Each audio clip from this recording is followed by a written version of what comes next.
What if the son of one of Hollywood's most beloved directors walked into a courtroom and told the world, "I will not go to jail," moments after his parents were found stabbed to death in their own home? Could you imagine the shock, the disbelief, the swirl of emotions flooding the room, not just for the courtroom, but for the entire world watching in horror? That is exactly what happened in the tragic and twisted story of Nick Reiner and his parents, filmmaker Rob Reiner and his wife, Michelle. A story that starts with fame, love, and success, only to spiral into violence, heartbreak, and questions that may never be fully answered. The Reiner name carries weight. Rob Reiner, a Hollywood legend, had a career spanning decades, from his unforgettable role as Michael "Meathead" Stivic on All in the Family to directing films that have become cultural touchstones. When Harry Met Sally, A Few Good Men, and countless others. He wasn't just a director.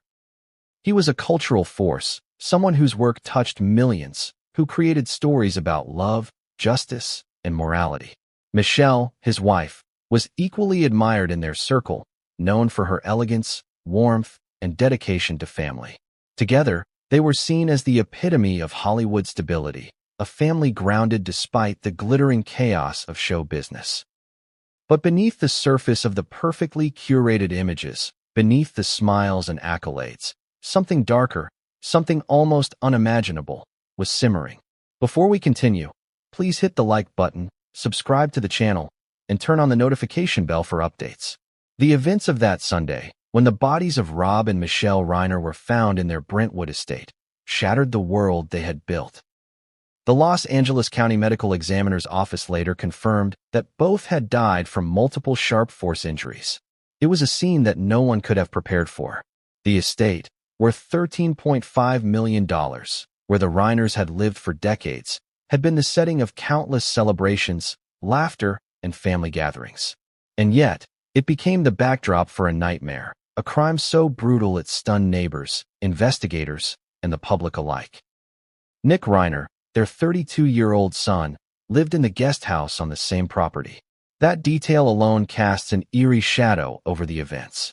How does someone live in the same space as their family, so close to their lives, and yet be implicated in such a horrific act? Within hours of the discovery, Nick was arrested and charged with 2 counts of first-degree murder. The headlines were immediate, gripping, and unrelenting. Hollywood director and wife stabbed to death, son arrested. The world watched in disbelief. Friends and colleagues of the Reiners struggled to reconcile the image of the loving, accomplished family with the horror unfolding in their home. But it wasn't just the murder itself that captivated attention. It was Nick Reiner's first statements in court. As the courtroom doors closed and the cameras rolled, Nick looked out at the world and said something chilling. "I will not go to jail." Those words, simple yet explosive, sent shockwaves through the legal system, the media, and anyone trying to make sense of what had just occurred. In one sentence, he challenged the very foundation of expectation, defying the gravity of the crime he had been charged with. It raised questions no one had answers to yet. Was this a denial?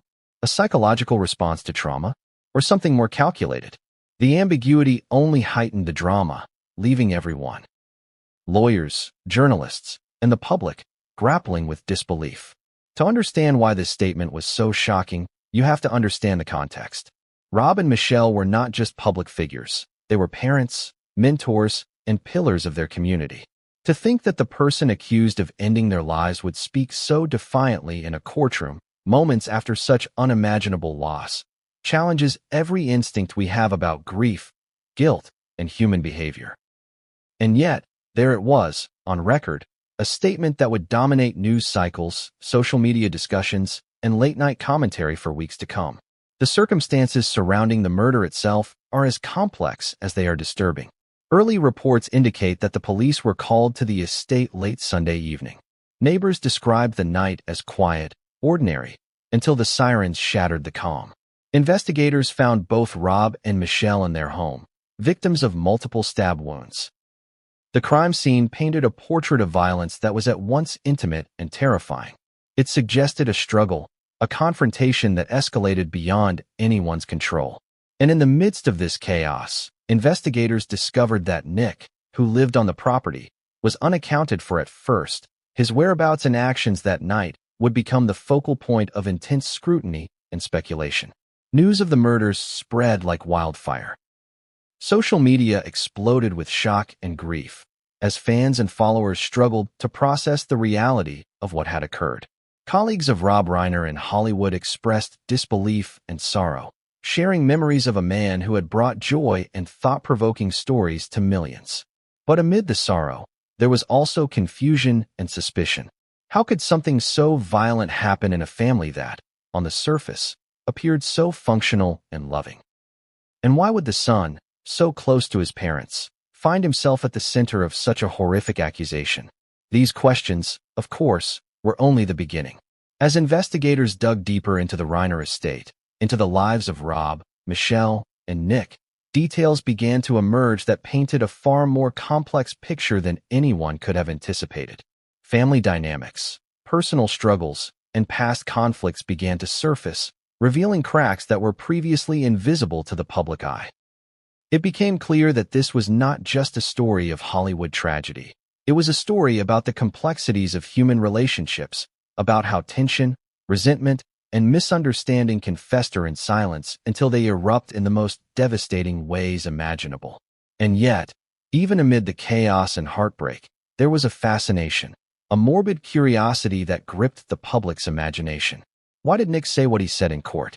What drove him to such a brazen declaration? How could a family so admired, so seemingly perfect, unravel in a single night? These questions were not just the domain of the media. They became questions that each of us, as observers, couldn't help but ponder. They challenge our understanding of family, morality, and justice. They force us to consider the limits of human behavior and the shocking reality that even those closest to us are capable of actions we might never imagine. In telling this story, it is not enough to simply recount the facts. To truly understand the Reiner tragedy, we have to explore the layers beneath the headlines. We must examine the people involved, their histories, their relationships, and the events leading up to that fateful night. We must ask uncomfortable questions about privilege, expectation, and the pressures that can build behind closed doors. And we must confront the truth that, sometimes, reality is far stranger and far darker than anything we could imagine. But even as we begin to unravel the story, there is one fact that remains clear. The words Nick Reiner spoke in that courtroom, "I will not go to jail," are not easily forgotten. They echo through the halls of justice, through the media coverage, and through the minds of anyone who dares to contemplate this tragedy. They are a statement that defies comprehension, a proclamation that transforms a horrific crime into a story that is both deeply personal and profoundly public. And so we begin. We peel back the layers of this family, this tragedy, this crime. We explore the life and legacy of Rob Reiner, the love and presence of Michelle, and the actions of Nick Reiner that have left the world reeling. We examine the details of the crime scene, the investigation, the courtroom drama, and the psychological complexities that surround this case. Along the way, we will encounter shocking revelations, contradictions, and twists that will challenge everything we think we know about this family and this crime. The question remains, how did a family that seemed so untouchable, so secure in its love and success, fall into such darkness? What really happened inside the Brentwood estate that night? And most importantly, what will the world learn as the courtroom drama unfolds and Nick Reiner continues to speak out in ways that no one could have predicted? Before the tragedy, before the sirens, before the flashing cameras and the courtroom chaos, the Reiner family had a life that many could only dream of. To the outside world, it looked like the perfect Hollywood story, a legendary filmmaker, a devoted wife, and a son growing up in the comfort of privilege, creativity, and love. But as with all stories, appearances can be deceiving. Beneath the polished veneer of celebrity and wealth, there were layers of complexity, tension, and unspoken truths that few could have predicted. Rob Reiner was more than a director. He was a cultural icon whose influence spanned generations. His career was a roadmap of American entertainment, from his early days as a television actor on All in the Family, where his character Michael "Meathead" Stivic became a symbol of countercultural thought, to his later work behind the camera, directing films that became part of the cultural lexicon. When Harry Met Sally was not just a romantic comedy. It was a commentary on love, gender dynamics, and human connection. A Few Good Men wasn't just a courtroom drama. It was a meditation on honor, duty, and moral complexity. Rob's work carried weight, but it also reflected his personal philosophy. Life is messy, morality is complicated, and human relationships are never simple. Michelle Reiner, his wife, was the steady heart of the family. While she did not have the Hollywood fame of her husband, she had her own quiet influence. Friends describe her as warm, intelligent, and fiercely loyal to her family. She curated the family home, nurtured relationships, and played an active role in philanthropic efforts. In the eyes of many, she was the anchor, the calming presence in the whirlwind of Hollywood life. Her partnership with Rob was often seen as a model of balance, his intensity matched by her composure, his ambition tempered by her empathy. Then there was Nick, their only child. Growing up in a home filled with art, ambition, and expectation, Nick's life was shaped by privilege and pressure alike. His father's fame and his parents' high standards created an environment that was simultaneously nurturing and demanding. Nick was known to be intelligent and capable, with interests that ranged from film to business. Yet reports suggest that he sometimes struggled under the weight of expectation. Living in the guest house of the Brentwood estate, he was close enough to his parents to witness their lives intimately, yet distant enough to navigate his own identity apart from their public personas. Neighbors often spoke of the Reiners with admiration. The estate itself, a sprawling $13.5 million property in one of Los Angeles' most affluent neighborhoods, symbolized success but also privacy. The family maintained a quiet life, largely shielded from the tabloid frenzy that often surrounds Hollywood elites. But even in this seeming tranquility, layers of complexity existed. Friends and insiders occasionally mentioned arguments, differing opinions on money, lifestyle, and Nick's independence. These were minor, seemingly normal familial disagreements, yet they hinted at undercurrents that would later become far more significant. Rob and Michelle cultivated a life that was both public and private, a delicate balance that many families attempt but few achieve. Publicly, they were admired, respected, and envied.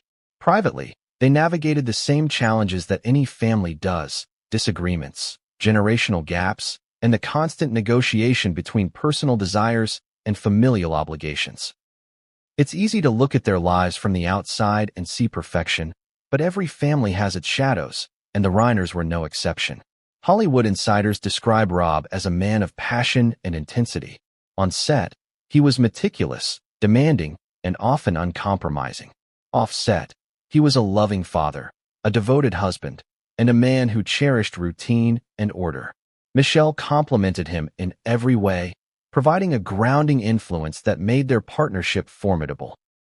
Together, they represented stability in an industry defined by chaos.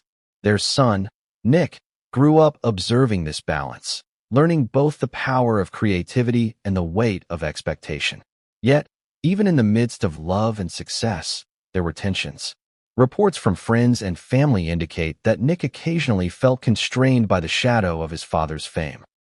Being the child of a Hollywood legend comes with privileges, yes, but it also comes with intense scrutiny and the pressure to live up to an impossible standard. For Nick, these pressures may have been compounded by his personal challenges and the normal turbulence of young adulthood. Living on the same property as his parents, he had proximity to both guidance and potential conflict. What exactly went wrong in these years is part of the mystery that investigators and the public would later try to unravel. The Reiner family also had a public-facing persona that many admired. Rob was outspoken politically and socially, using his platform to advocate for causes he believed in. Michelle often accompanied him to public events, embodying grace and support. Together, they projected a life of purpose and integrity. But even with this veneer of stability, the complexities of private life remained hidden. Every family has its unspoken rules, its silent tensions, and its moments of quiet frustration. In the case of the Reiners, these moments would eventually converge in a way that no one could have foreseen. As we look back now, it is tempting to romanticize the Reiners' life. But reality, as always, is messier than memory or media portrayals. Their story is a reminder that even families who appear to have everything, wealth, talent, love, can harbor secrets, frustrations, and vulnerabilities. The challenge for investigators, journalists, and the public alike has been to peel back these layers, to understand how such tragedy could unfold in a household that seemed so secure. And the most compelling question remains: how does a son go from living under the protective roof of his parents to being accused of the unthinkable? What events, conversations, or hidden resentments led to that night when everything changed? The answers, as we will see, are complex, disturbing, and at times, contradictory.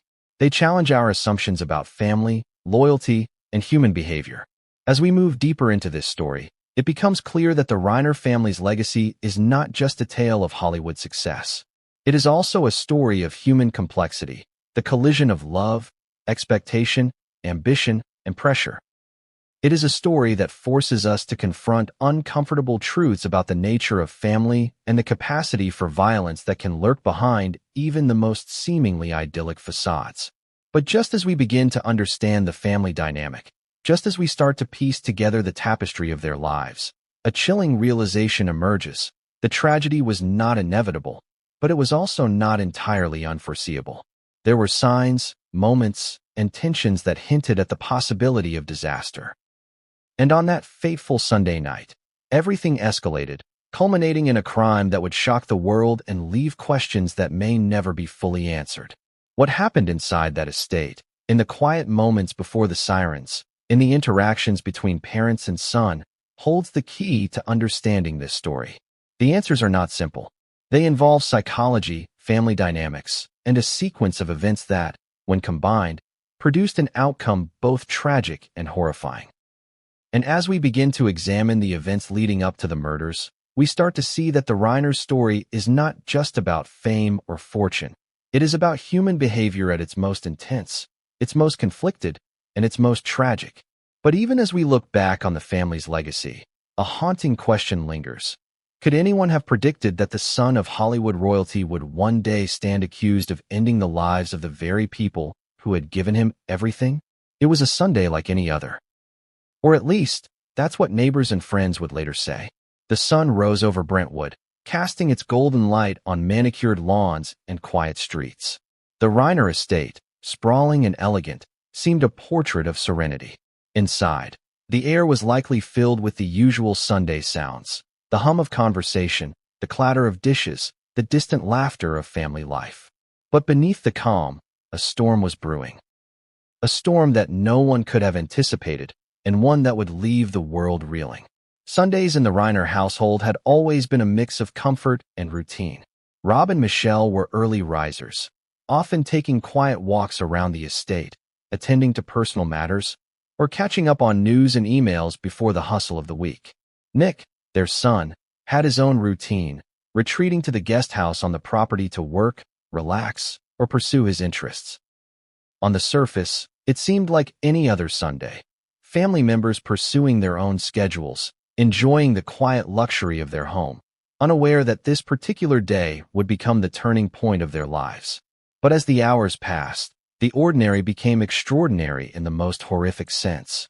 Investigators later pieced together a timeline from multiple sources: neighbors' accounts, security camera footage, 911 calls, and the physical evidence at the estate. It was a Sunday that began like any other but ended in tragedy, a day that would be remembered not for its calm, but for its sudden descent into violence. The first signs that something was wrong came late in the evening. Neighbors noticed unusual activity: the arrival of police vehicles, flashing lights reflecting off the manicured lawns, the low murmur of voices carrying across the otherwise quiet street. The Brentwood estate, usually a symbol of stability and privacy, had become the scene of unimaginable horror. Inside, Rob and Michelle had been fatally stabbed, victims of multiple sharp force injuries. The crime scene suggested a struggle, a confrontation that escalated beyond anyone's control. For law enforcement, arriving on the scene was like stepping into a nightmare. Officers described the initial shock of finding two beloved public figures dead in their home, the meticulous documentation of the scene, the careful collection of evidence. Every detail mattered: the placement of the bodies, the trajectory of the injuries, the state of the rooms. These clues would later become crucial in understanding what happened that night. But at that moment, the reality was raw, immediate, and deeply unsettling. Nick Reiner's role in the unfolding drama quickly became central. Living on the same property as his parents, his presence, or absence, was immediately noted. Law enforcement moved swiftly to locate him, understanding that proximity alone made him a key figure in the investigation. Within hours, he was found, questioned, and ultimately arrested. But it wasn't just the arrest that shocked the public. It was his demeanor, his calm, almost defiant attitude, that became the focal point of media coverage. Witnesses would later describe his behavior as unnervingly composed. As the news spread, the world reacted with a mixture of horror and disbelief. Headlines flashed across screens worldwide. Hollywood director and wife stabbed to death, son arrested in grisly family murder. Social media erupted with speculation, grief, and outrage. Friends and colleagues of Rob and Michelle shared their memories, painting a picture of a family that had seemed normal, even enviable. But the question lingered in every conversation, in every headline, in every post. How could this happen? The timeline of that Sunday reveals not just the moment of violence, but also the series of decisions, interactions, and tensions that led up to it. Investigators would later uncover evidence of arguments and disagreements earlier in the day, small incidents that, in hindsight, hinted at the storm to come. It is a chilling reminder that tragedy often builds quietly, in moments that seem insignificant until they culminate in catastrophe. The Reiner estate, with its pristine lawns and elegant architecture, had become the setting for a nightmare that unfolded behind closed doors, unseen by the outside world. And yet, even amid the shock and investigation, there were details that only added to the mystery. Why did the attack happen when it did? What triggered the escalation from argument to fatal violence? Why would someone choose to act against their own parents in the sanctuary of their home? These questions haunted investigators, friends, neighbors, and the public alike. The answers, while partially reconstructed through evidence and testimony, remain layered with uncertainty, contradiction, and complexity. Neighbors who later spoke to the media described the Reiners as a quiet, private family. They remembered seeing Nick at times, polite and reserved, but otherwise keeping to himself. The idea that such violence could erupt in that setting was almost incomprehensible. It was a stark reminder that even in environments of wealth, privilege, and apparent stability, darkness can emerge when human emotions, relationships, and tensions collide. The investigation into the murder also revealed the importance of every detail that day: the timing of calls, the paths taken by individuals within the estate, and the physical evidence left behind. Police worked tirelessly, retracing steps, reconstructing sequences, and seeking clarity amidst chaos. Forensic analysis became a critical tool in understanding not just what happened, but how it unfolded, minute by minute. Every scratch, every footprint, every piece of displaced furniture told a story, adding pieces to a puzzle that would later dominate headlines and courtroom debates.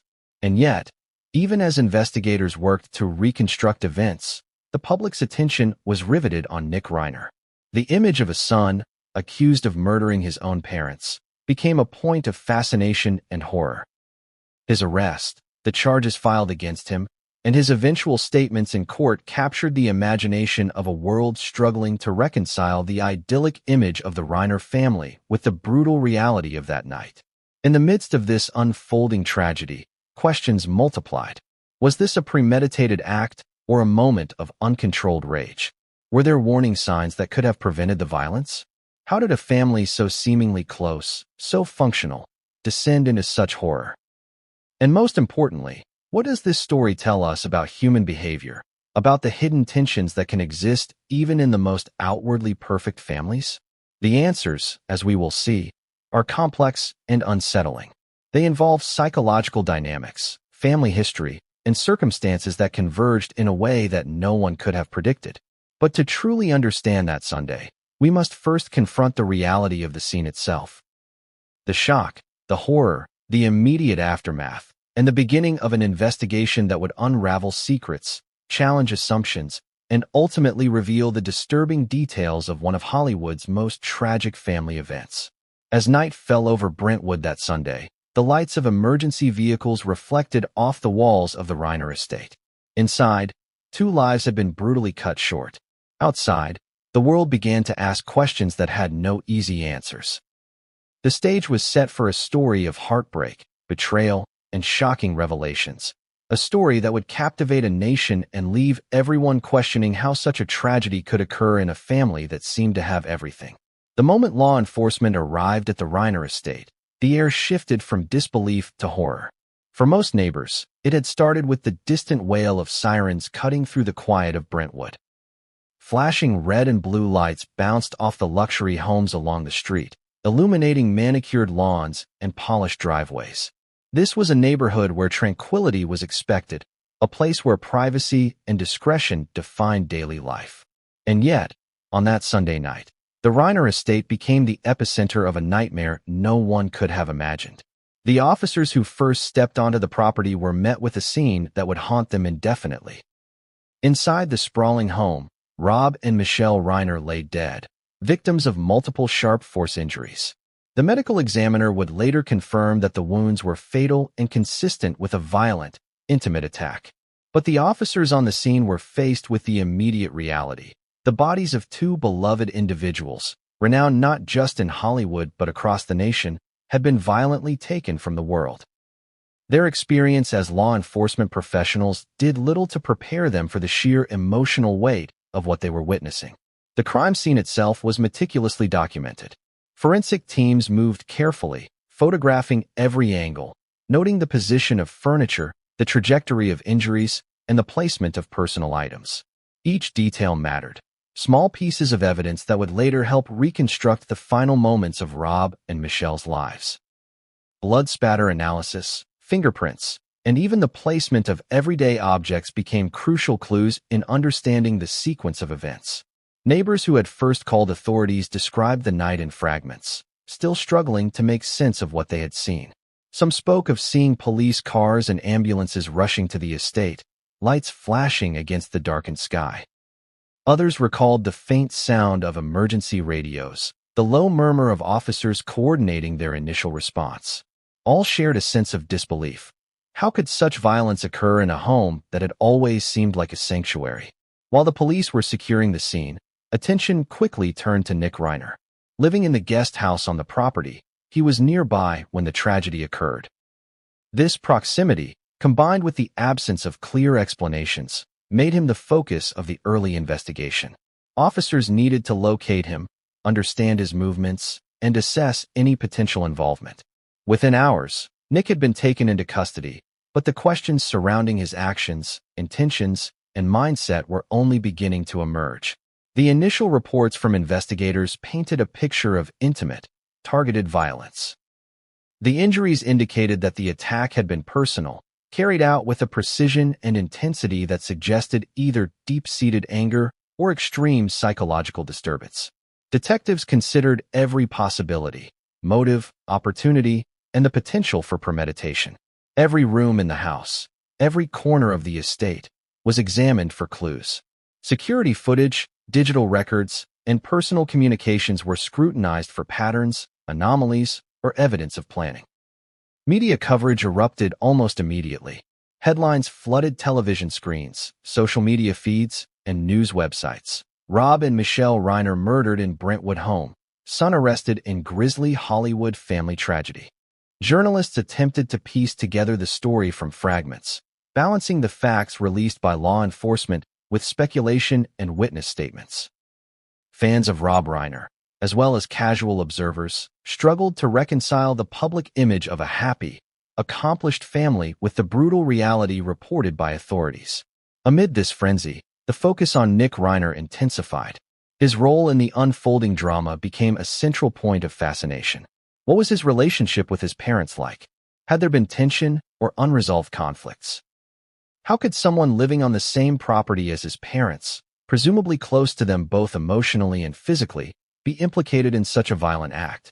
These questions dominated early reporting and fueled widespread speculation, particularly on social media platforms. where theories and rumors spread rapidly. Inside the estate, investigators moved methodically. Every surface was photographed, every object cataloged. The goal was not just to record what had occurred, but to understand how it had unfolded. Blood spatter patterns were analyzed to determine angles and trajectories, suggesting the movements of both victim and perpetrator during the attack. Evidence collected would later inform the legal proceedings, providing a factual basis for understanding the tragic sequence of events. Law enforcement also had to consider the psychological dynamics at play. Family murders, particularly those involving adult children, are rare but intensely complex. Investigators explored the possibility of prior disputes, underlying resentment, and psychological strain that could have contributed to the violence. Friends, neighbors, and colleagues were interviewed to provide insight into the family's internal dynamics, offering glimpses into relationships that had been private until that moment. One of the most striking aspects of the discovery was the juxtaposition between the Reiners' public persona and the horror inside their home. For decades, they had been admired for their accomplishments, their philanthropy, and their seemingly stable family life. The attack challenged those assumptions, forcing the public to confront the unsettling reality that appearances can be deceiving.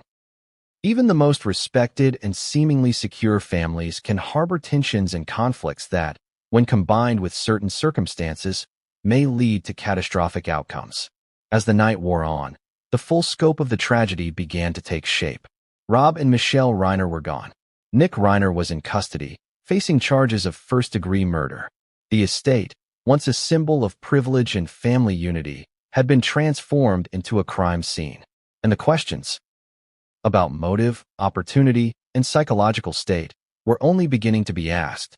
Public reaction was immediate and intense. Social media users expressed grief, shock, and anger, struggling to process the loss of two public figures while grappling with the unsettling details of the crime. News outlets ran continuous coverage, analyzing every statement, every detail, and every potential motive.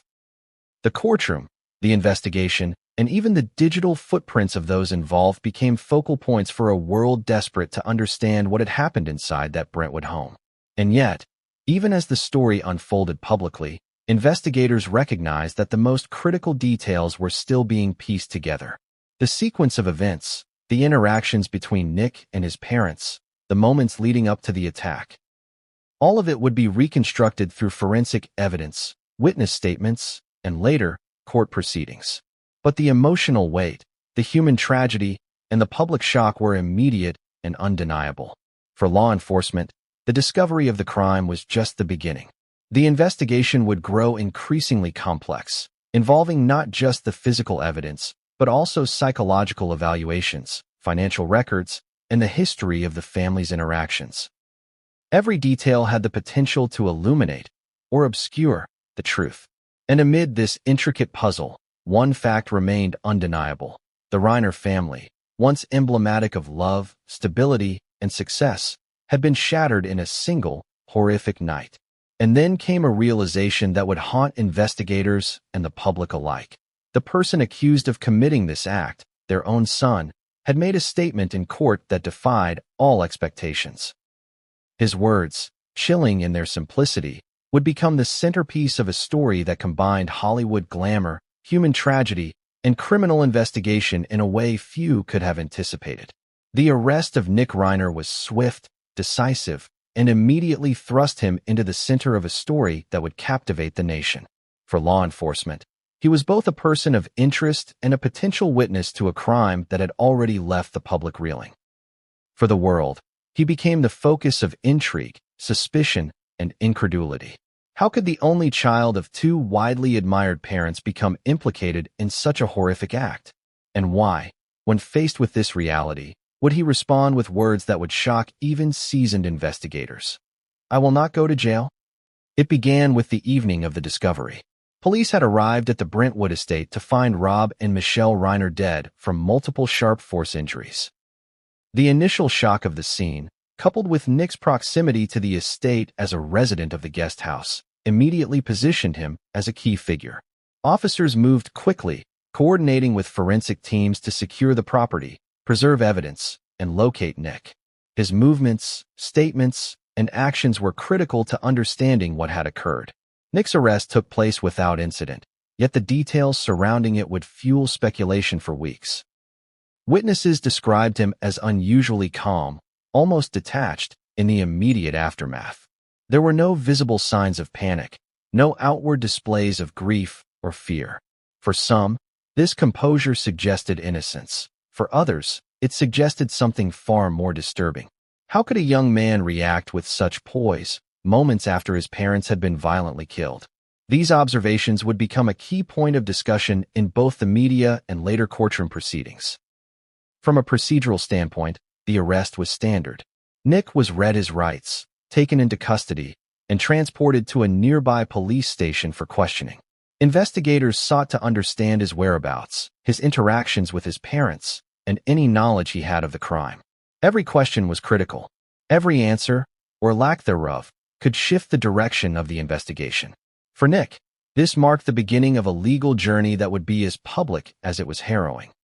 Media coverage of the arrest was immediate and intense.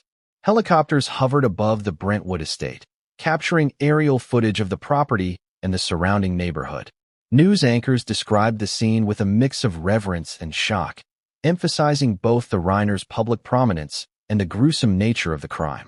Social media exploded with speculation, eyewitness accounts, and early analyses. The arrest of a son in connection with the murder of his parents became a national sensation, one that dominated headlines, trending topics, and late-night commentary alike. Yet for law enforcement, the focus remained squarely on procedure and evidence. Detectives were meticulous, questioning Nick multiple times, documenting his statements, and cross-referencing his accounts with physical evidence. Investigators were careful not to allow media speculation to influence their actions. Every detail mattered: the timeline of the day, any potential conflicts, the nature of interactions with his parents, and any behaviors that might suggest premeditation. Nick's demeanor during the arrest and initial questioning added a layer of complexity to the investigation. Witnesses and officers noted that he was cooperative, yet his composure was almost unnerving given the gravity of the situation. He did not exhibit overt signs of panic or emotional distress, which investigators would later describe as atypical for someone in his position. Psychologists consulted during the investigation would note that such calmness could indicate a variety of factors: shock, detachment, or a more calculated awareness of the situation. Public reaction to the arrest was polarized. On one side were those who struggled to reconcile the idea that a young man could be capable of such violence against his own parents. On the other were those who considered the possibility of mental health struggles, familial tensions, or underlying resentments that might have contributed to the events. Social media, news outlets, and public forums became battlegrounds for theories, speculation, and analysis. Every reported detail about Nick's past, personality, and behavior was scrutinized, often without full context or verification. The legal implications of the arrest were immediate and profound. Nick was charged with 2 counts of first-degree murder, a charge that carried the heaviest possible penalties under California law.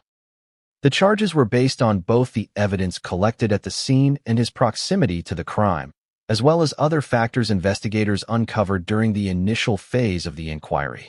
This formal charging would set the stage for a courtroom battle that promised to be as dramatic and scrutinized as the crime itself. Then came the moment that would define Nick Reiner in the eyes of the public: his first court appearance.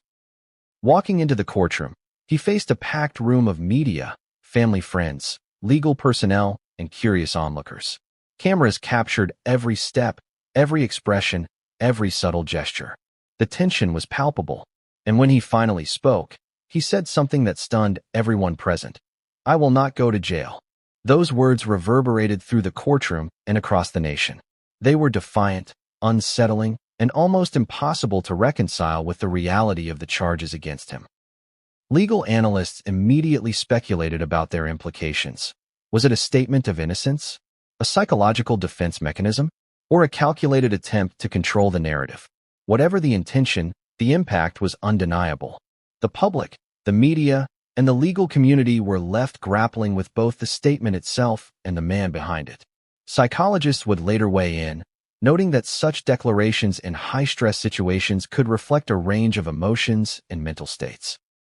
Denial, bravado, dissociation, or strategic legal positioning all could play a role. But for observers, the words became emblematic of the entire case. Shocking, puzzling, and deeply compelling. The image of Nick Reiner, calm and unflinching, asserting that he would not go to jail, became the focal point of discussions worldwide. The arrest also brought into focus the human element of the tragedy. Friends, family, and colleagues of the Reiners struggled to reconcile the image of the family they had known with the brutal reality of the crime. The juxtaposition was stark: a beloved filmmaker and his devoted wife, violently killed, a son, their only child, accused of the unthinkable and speaking in a courtroom as if detached from the gravity of the situation. The contrast between perception and reality created a tension that would dominate media coverage and public discussion for weeks. And amid all this, investigators continued their work. The arrest was only the beginning of a complex legal and forensic journey. Evidence needed to be analyzed, witnesses interviewed, and the full timeline reconstructed. Every detail of Nick's interactions with his parents, every movement within the estate. The arrest of Nick Reiner was not just a procedural step in a criminal investigation. It was the opening act in a saga that combined Hollywood glamour, human tragedy, and criminal intrigue.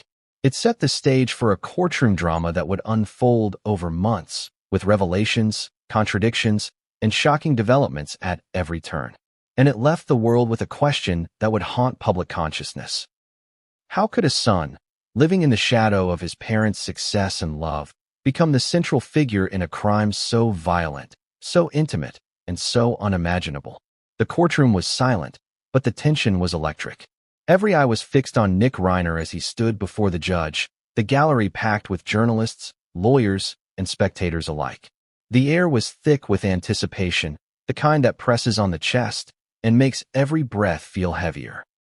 Outside, the world was watching through live streams, social media updates, and cable news coverage.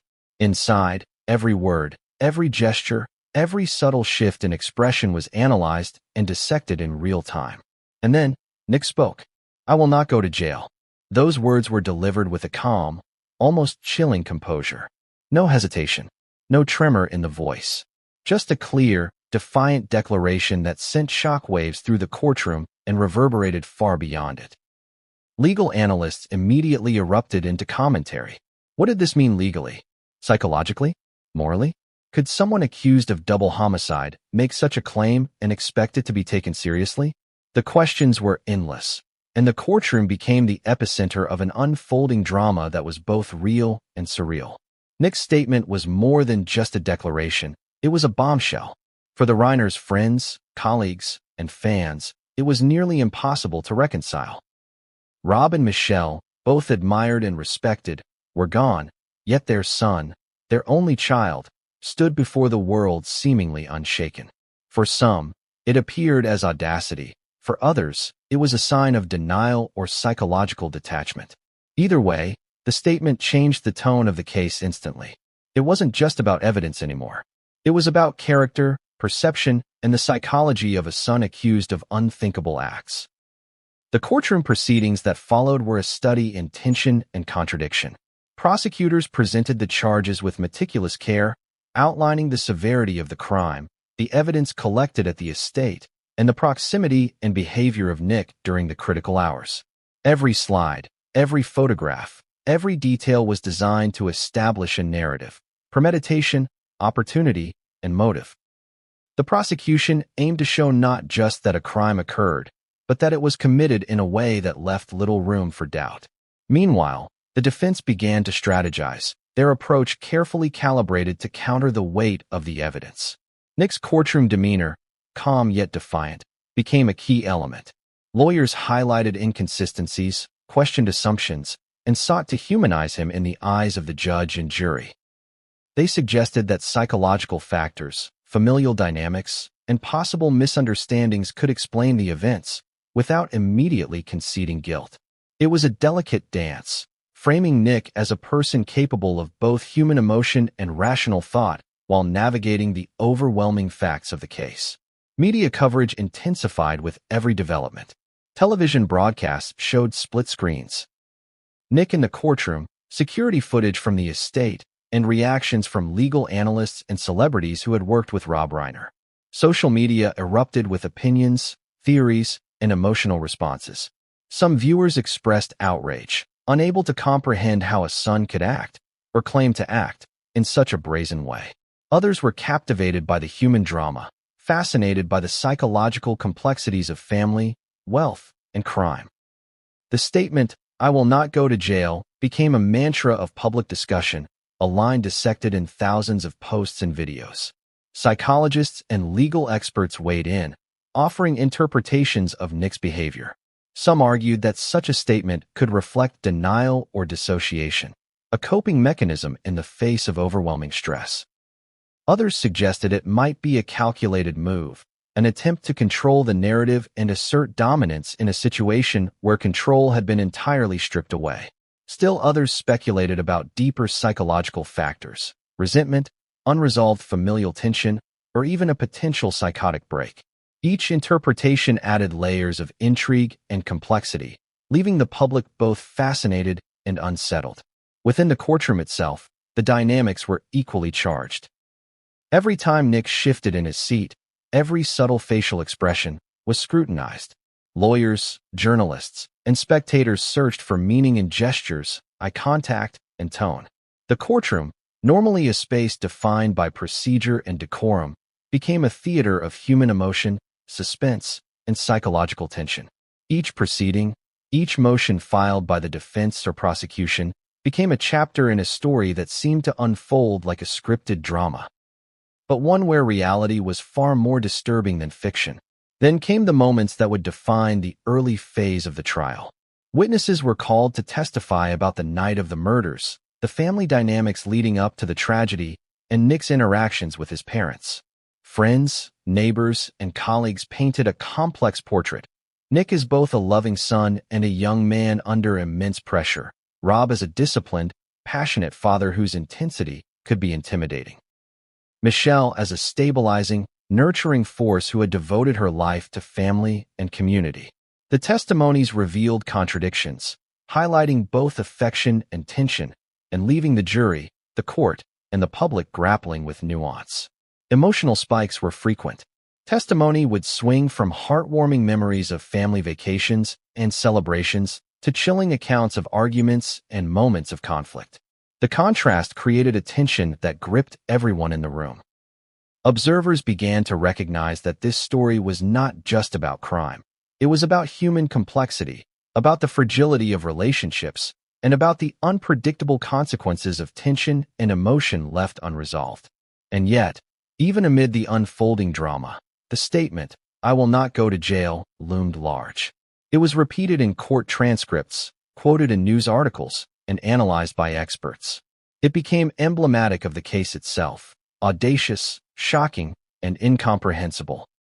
What did it mean for the defense strategy? For the public perception of Nick Reiner? For the eventual outcome of the trial? These questions hung in the air, unanswered, intensifying the suspense. The courtroom bombshells were not limited to Nick's statements. Evidence introduced during hearings revealed details of the Reiners' private life, the estate's security systems, and communications that painted a picture of the events leading up to the murders. Each revelation added new layers of intrigue and contradiction. The public watched as the pieces slowly came together, but every answer seemed to raise further questions. And amid all this, one undeniable truth became apparent. The Reiner family tragedy was no longer just a local story or a Hollywood headline. It had become a national obsession, a case study in human psychology, familial relationships, and the unpredictability of violence. Every courtroom session, every statement, and every revelation was consumed, analyzed, and debated. The tension, the suspense, and the emotional complexity made it impossible to look away. Behind every public image, there lies a private reality, one that is often far more complicated, nuanced, and at times, disturbing than the world sees. The Reiner family was no exception. To the outside world, they were the picture of Hollywood success and domestic stability. A legendary filmmaker, a devoted wife, and a son seemingly growing up in the shadow of greatness. But as investigators, friends, and insiders began to piece together the events leading up to that fateful Sunday, a darker, more complex picture emerged, one that exposed cracks in the family dynamic that had remained hidden from public view. Rob Reiner was a man of intensity, passion, and discipline. His achievements in Hollywood had not come without sacrifices. Long hours on set, meticulous attention to detail, and an uncompromising approach to storytelling had earned him both acclaim and respect, but they also placed immense pressure on those around him. Friends and colleagues describe him as a man who could be both warm and demanding, affectionate yet exacting. In his household, this intensity extended to family life. Expectations were high, routines were structured, and even minor deviations could spark tension.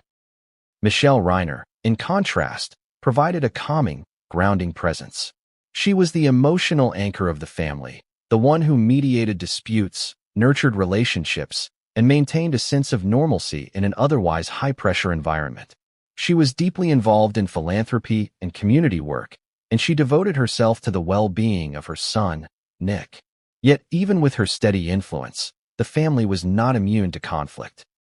Differences in opinion, generational clashes, and the pressures of living in a household defined by fame and wealth created friction that sometimes simmered beneath the surface. Nick Reiner, the only child, grew up in this environment, a world of privilege, expectation, and public scrutiny. Living in the guest house on the estate provided him both independence and proximity. He could observe his parents closely, participate in family life, and yet maintain a degree of separation. But this proximity also meant that tensions, disagreements, and conflicts could flare quickly and intensely. Sources close to the family later revealed that Nick and his father had occasional arguments, some over personal responsibility, some over lifestyle choices, and some over the pressures inherent in being part of a family defined by public attention. Friends described Nick as intelligent, thoughtful, and occasionally frustrated by the weight of expectation. He was aware of the legacy of his father, the public image of his family, and the standards to which he was held. While he demonstrated affection and loyalty toward his parents, he also sometimes expressed feelings of being misunderstood, overlooked, or constrained. These emotions, natural in any young adult, were intensified by the unique circumstances of growing up in a Hollywood household with fame, wealth, and public scrutiny. Neighbors and acquaintances later recounted subtle signs of tension that, in hindsight, hinted at a volatile undercurrent. Disagreements over property maintenance, financial arrangements, or social interactions may have seemed minor at the time, but they contributed to an emotional landscape where conflict could escalate unexpectedly. These seemingly trivial disagreements were now being reconsidered in the context of a tragedy that no one could have anticipated. Investigators also explored communications within the family leading up to the murder. Emails, text messages, and personal conversations revealed a mix of affection, normal family disagreement, and occasional frustration. Some exchanges were mundane, others hinted at unresolved grievances. This digital footprint, combined with witness statements, painted a complex picture. A family that loved each other, yet struggled with the pressures, expectations, and misunderstandings that exist in any household. But in this case, the stakes were higher, the emotions more intense, and the consequences far more devastating. One recurring theme in these accounts was the nature of Nick's relationship with his father. Rob, with his intensity and passion, could be domineering at times, pushing for perfection in every aspect of life. Nick, in turn, displayed both admiration and resistance, a push-and-pull dynamic that sometimes resulted in heated exchanges. Friends and acquaintances noted that while their bond was strong, it was also marked by tension. These dynamics were now being scrutinized in the context of a crime that seemed incomprehensible, the murder of two people by their own son. Equally important were Nick's interactions with Michelle. She had long served as a buffer in conflicts, mediating disputes and providing emotional support. But even she could not completely shield the family from underlying tension. Some reports suggest that Michelle occasionally struggled to balance the needs and emotions of both her husband and her son, particularly when disagreements escalated. In retrospect, these small moments of friction when compounded over time, may have contributed to an environment where emotions ran high and boundaries became blurred.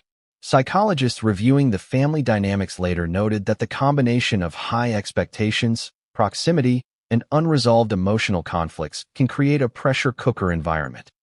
In such situations, minor disagreements can escalate into significant emotional events, particularly when individuals struggle with communication, emotional regulation, or mental health challenges. While no one could predict the violence that occurred, experts agree that understanding these tensions is critical to comprehending the broader context of the tragedy. The media, of course, quickly picked up on the idea of familial tension, framing it in dramatic terms for public consumption. Headlines highlighted strained relationships and conflict behind closed doors, often without full context. Social media amplified these narratives, turning speculation into a cultural conversation. While some of this coverage bordered on sensationalism, the underlying truth, that the Reiners were a family with both love and conflict, was inescapable. As investigators delved deeper, they began to consider the possibility that these underlying tensions, when combined with psychological factors and the events of that Sunday, could have played a critical role in the escalation to violence. Questions arose. Were there warning signs that had been missed? Could intervention or mediation have prevented tragedy? Were there underlying mental health issues at play that had gone unnoticed or untreated?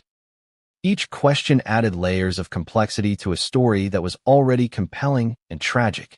And while the public focused on the shocking nature of the crime, inside the courtroom, every revelation about the family's private dynamics became a piece of the puzzle.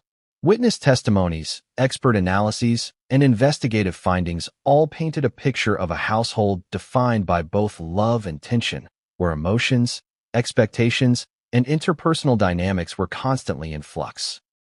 It was in this environment that the tragedy unfolded, a stark reminder that even in the most outwardly perfect families, hidden struggles can exist, waiting for the right, or wrong, circumstances to surface. As the layers of the Reiner family dynamics emerged, one fact became increasingly clear. Understanding the tragedy required more than just looking at the crime scene.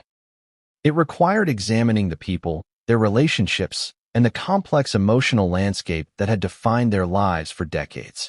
Only by understanding these tensions could investigators, the media, and the public begin to comprehend how a Sunday that had started like any other could end in horror. But even as these details came to light, one haunting question remained. If the tensions were so visible in hindsight, why did no one, or perhaps could no one, see the danger coming? And as we move to the next chapter, the answer begins to unfold, revealing the chilling sequence of events that led from ordinary Sunday routines to a night that would shock the world. The final hours before the tragedy unfolded like the closing scenes of a film, each moment carrying the weight of inevitability in retrospect. Sunday had begun like any other in the Reiner household, with routines and rituals that suggested normalcy. Rob and Michelle moved through their home with practiced ease, handling personal tasks, attending to calls, and enjoying the comfort of their estate. Nick, in the guest house, was engaged in his own activities, seemingly distant yet ever present within the family's orbit. From the outside, everything appeared calm. But beneath the surface, tension simmered, small interactions, subtle signals, and unspoken frustrations converging toward a catastrophe that no one could have predicted. Investigators later reconstructed the timeline of that Sunday through a combination of security footage, digital records, witness statements, and forensic evidence. Every detail mattered. The time Nick left and returned to the guest house, his conversations with his parents, even seemingly trivial movements throughout the property. Each action was a piece of a puzzle that, when assembled, revealed the build-up to the violence.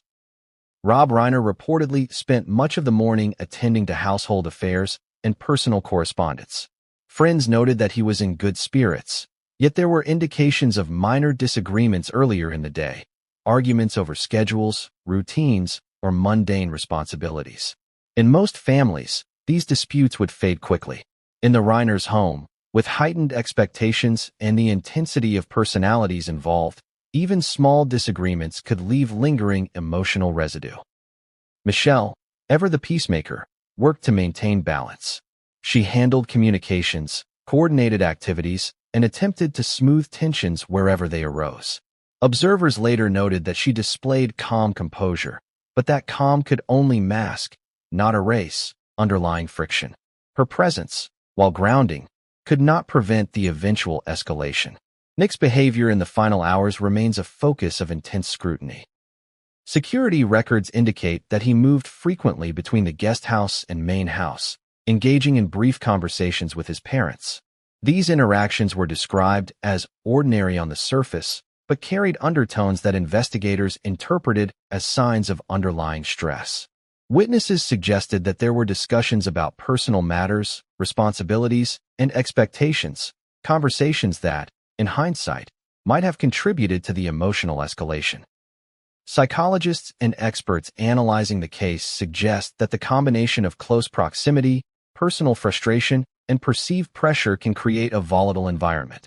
In the hours leading up to the crime, minor slights or unresolved disagreements can be magnified, emotions can intensify, and rational decision-making can be impaired. The final hours in the Reiner household provide a stark illustration of this dynamic. Ordinary interactions, when combined with latent tension, became the prelude to an unimaginable outcome. Investigators also examined digital evidence from the estate, including phone records, emails, and online activity. These records revealed patterns of communication, moments of withdrawal, and potential signs of escalating frustration. While none of this evidence provides a definitive explanation for the violence, it offers context, a glimpse into the mental and emotional landscape of the family in the hours preceding the murders.